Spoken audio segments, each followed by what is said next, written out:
Hey everybody, this is James from Eating Our Asses Off. Today we are going to do some meal prepping for what we're going to eat this week. Mainly a lot of lunch and breakfast options for you. As you can see down here, I'm about to make a scrambled egg quiche. Got a ton of fillings that we're going to do. Just so you can see what these things are. 1 cup of red onion, half cup of sausage, half cup of Parmesan cheese, full cup of shredded cheese, 1 cup cheddar, 1 cup of spinach, 1 cup of jalapeno. I'm sorry, no, 1 jalapeno, not 1 cup of it. And then I have these little tiny grass things. It's parsley. Thank you, little tiny parsleys. And I'm gonna mix in 8 eggs and 3 bacons cut in pieces. I'm gonna shred them. All right. All right. So I'm just gonna spray this in here for ease of coming out. Boom. I'm going to start off with the eggs and just get these things in here. Boom. You crack those open like an animal. It happens. That's why you have shells in there. No, I had a shell in there because I dropped this one earlier. Oh my god.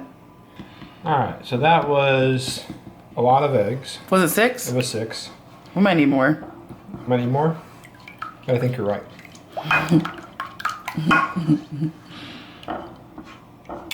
There, is that better? A little bit, yeah. Less of a show off? Mm-hmm. You're still getting egg all over the counter, but... I mean, the counter. It's just the counter. Okay, so we got these things kind of crumpled up and mixed around. So, set that down. We have a spoon rest, you know. We do, but it's not resting over here. So... He's just going to go with brute force and dump all this in here. Exactly. Look at that. Who needs a measuring tool? You already measured it. Shut up. Oh, yeah. It's like perfectly fit. Look at that math. So just mix it around. All around. What, are we just going to like spoon this into our mouths when it's cooked? You might want to use a fork and a knife. So it's basically a quiche. I told you that. I'm saying it for the camera. Oh, okay. Yes, basically a quiche. Very good observation. I'm thinking it might be good inside of like a low-carb tortilla. Just make like a delicious little breakfast burrito. But who knows? There's enough ingredients in this that I might not mind just eating it by itself. Yeah. And in a minute, I'm going to add some bacon on here, too. Bacon.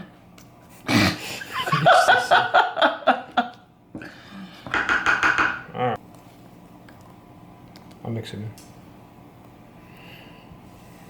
I don't know. I kind of like the bacon on the top. You do? Mm-hmm. Alright, I won't mess with it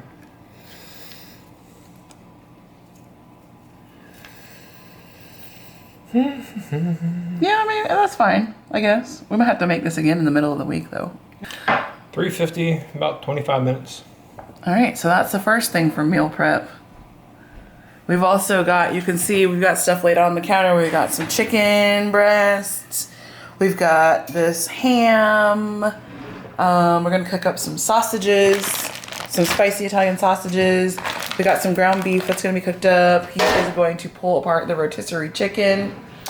Is that all that we're going to prep? So we're not like prepping whole meals, but just kind of getting a big portion of the cooking out of the way so that during the week you just kind of like, you know, throw in your vegetables, add some seasoning, and put it in the heating element for, well, because it could be like the microwave, it could be the toaster oven, it could be the oven, it could be the crock pot, it could be... How many cooking things do you have? We have so many. We have all of them.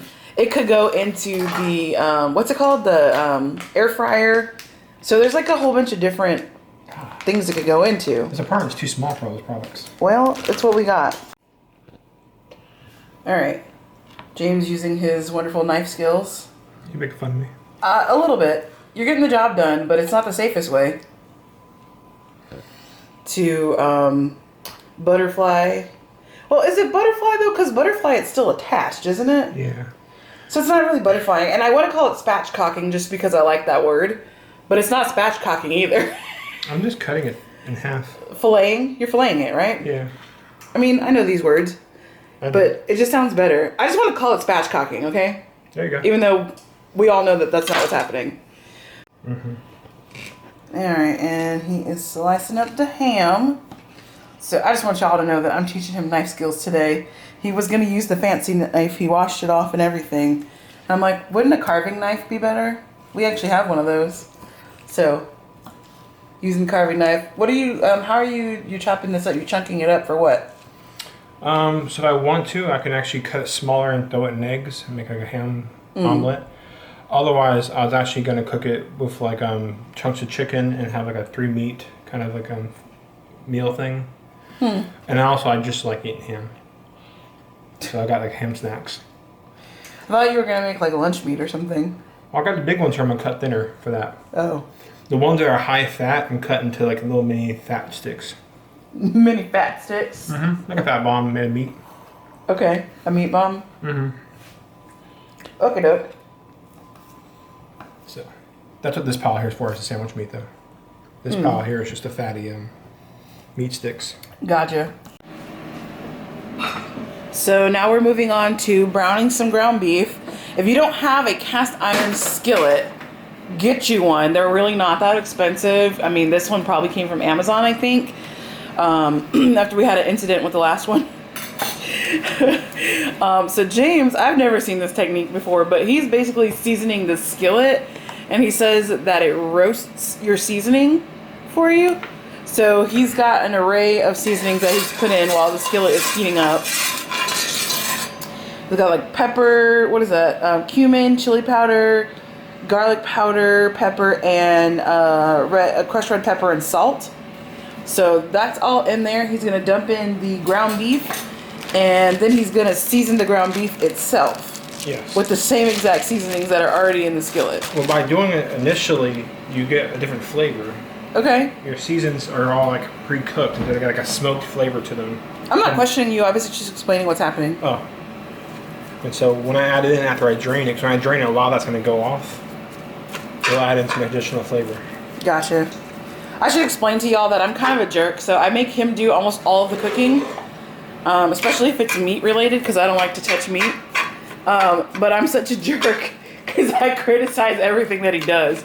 So a lot of times you'll hear him get really defensive about what he's doing because he assumes that I'm questioning him when I really am not. It's just what I normally do.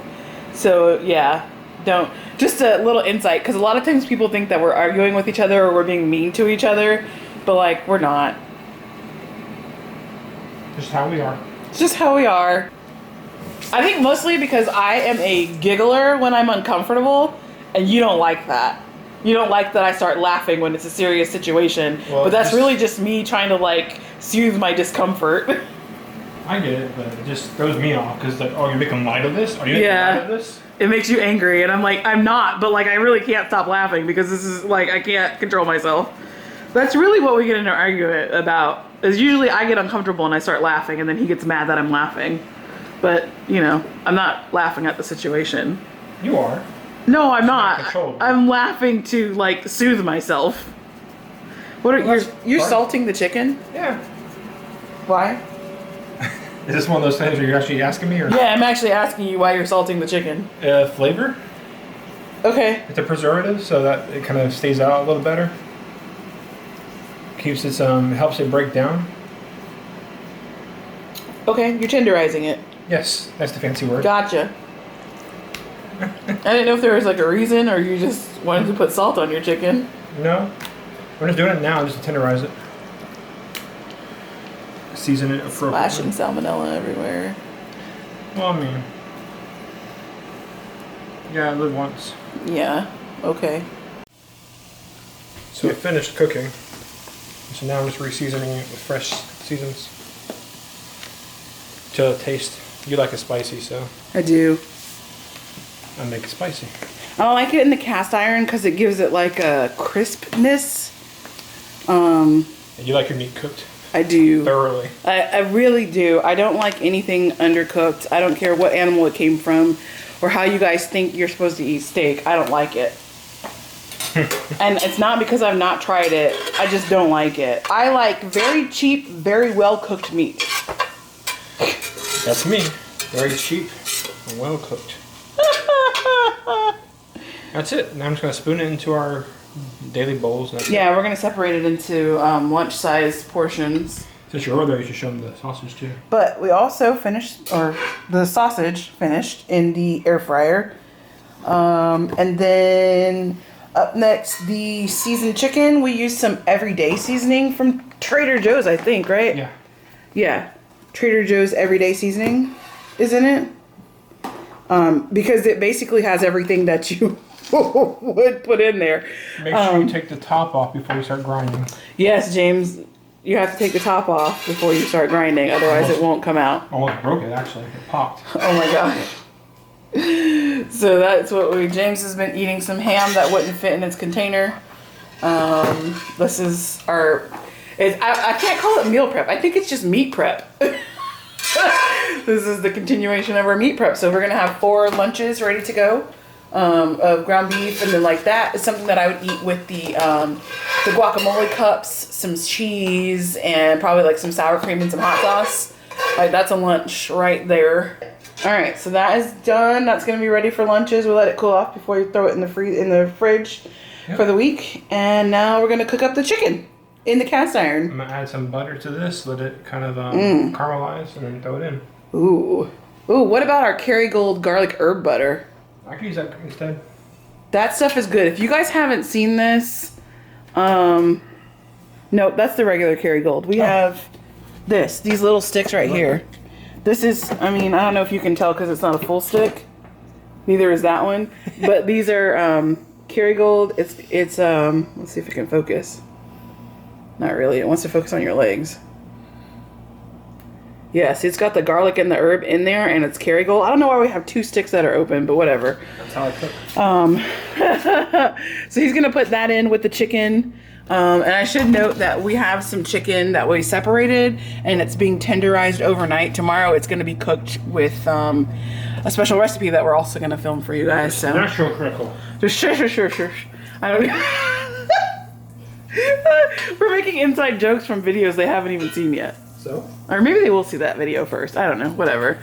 Can't say the words, I know. Oh yeah, here's our really full refrigerator after going to Costco yesterday. And Sprouts. And Sprouts and Target. You had to be walking around everywhere yesterday. I know. Look at that. Look at that butter. And it's gonna have a little bit of the beef flavor because we just like keep rolling with the skillet. Yeah. So this is gonna be really delicious chicken. It's like Al Bundy. You just never clean your skillet. You just keep adding. I don't know about never, but today at least. So so that this caramelized a little bit, and then put some chicken on it. Yum. And we're gonna also have the seasoned rotisserie chicken that's gonna be pulled apart too. Yeah. If you only get a Costco membership for the rotisserie seasoned chicken, you're gonna be living. Like this stuff is so delicious, and we just buy a whole one, and James basically pulls it apart and he throws it right back in this container as it's been pulled apart. We'll show you that once it's done, and we put it in the fridge and we just eat off of it for however long it lasts. It's a lot of chicken. It doesn't last that long because we just eat it so fast, but it is a lot of chicken. This is a big bird for $5. So, yeah, we'll be right back and we'll show you some of the chicken progress that we're making. All right, the first batch of the chicken breasts is done. That one was just fried up. Yeah. That one was just cooked up in the cast iron with the everyday seasoning on it. And butter. And the garlic herb butter that we showed you from Kerrygold. You can get that stuff at Walmart, by the way. Like that's the only place I've ever seen that particular type of Kerrygold butter.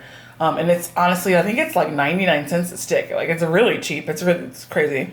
Anyway, so now the rest of the chicken breasts, James is gonna do very similarly, but he's gonna dip it in egg, and then that's going to have some pork rind dust in it. So yeah. And then fry it. And then we'll fry it up. And a little bit of olive oil, I think it was. Mm-hmm. That's what you hear sizzling.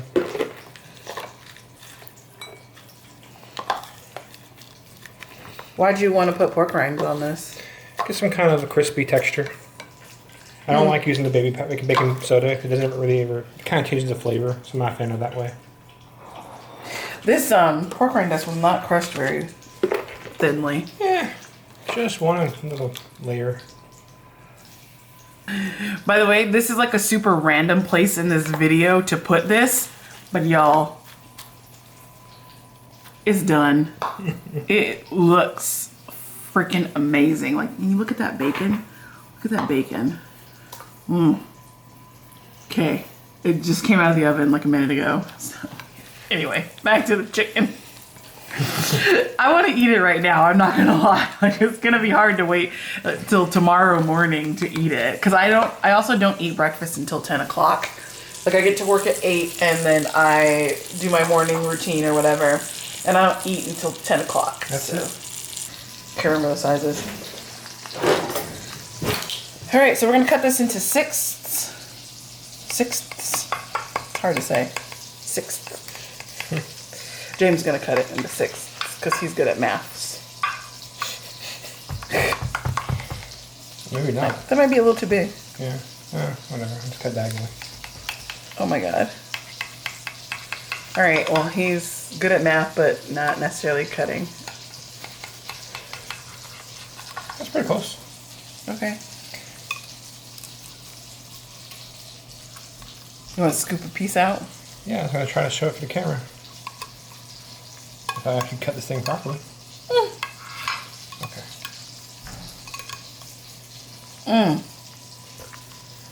Cut. Look at that. Got it. Oh, that looks so good. There you go. Oh, okay. Sorry. I had it in the shot already and you moved it. Oh, No, leave it alone. That looks delicious, y'all. I cannot wait to eat this tomorrow. Okay, so this is what we got out of meat prep. We have the, there we go, the hot spicy Italian sausage there that we cooked up in the air fryer. So that's gonna go in the fridge. We can just grab and go with those. We've got our ground beef. There's 4 of those, so that's like 2 days worth of lunches for us. We've got the ham that's all cut up. There's like thick slices. There's chunks down at the bottom there. We have our egg casserole there, or quiche, as you will, if you will, with the delicious looking bacon on the top. Look at that bacon. Look at that. We have the chicken.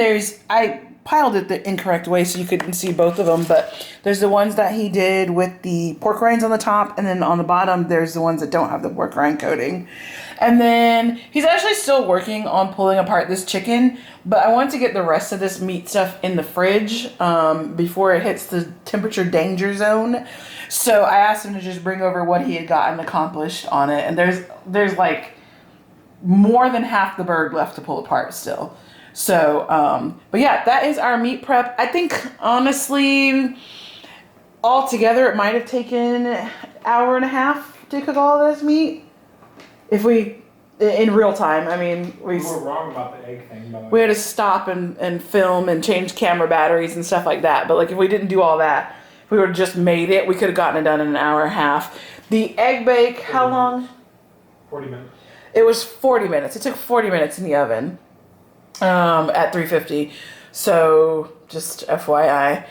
So yeah, this is our meat prep for the week, and it's gonna make lunches easier. Like I said, like this, just gonna grab some cheese and sprinkle it on top, get the guacamole cups that are already made, and that is a lunch. It's ready to go.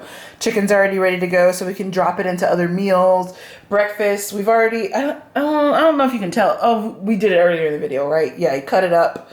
So this can easily be thrown into anything. You can throw some mayonnaise and some dill in there and make a chicken salad, ham, whatever you want to do. The meat is ready to go. It's going to make grab and go so much easier this week. And yeah, so that's that. So I'm going to put this stuff in the fridge, and we are going to finish cubing or shredding the chicken. And yeah. Anything you want to add, James? Like and subscribe. Like and subscribe. Yes. If you have not subscribed to our channel, do that. If you like this video, hit the like button so we will know that you like it. If you like my new casserole dishes, this one's still empty. We didn't make anything in it yet. If you like my new casserole dishes, let me know in the comments. And yes, if you want to come over and eat some meat, hurry up before we eat it all. Okay. Thanks, y'all.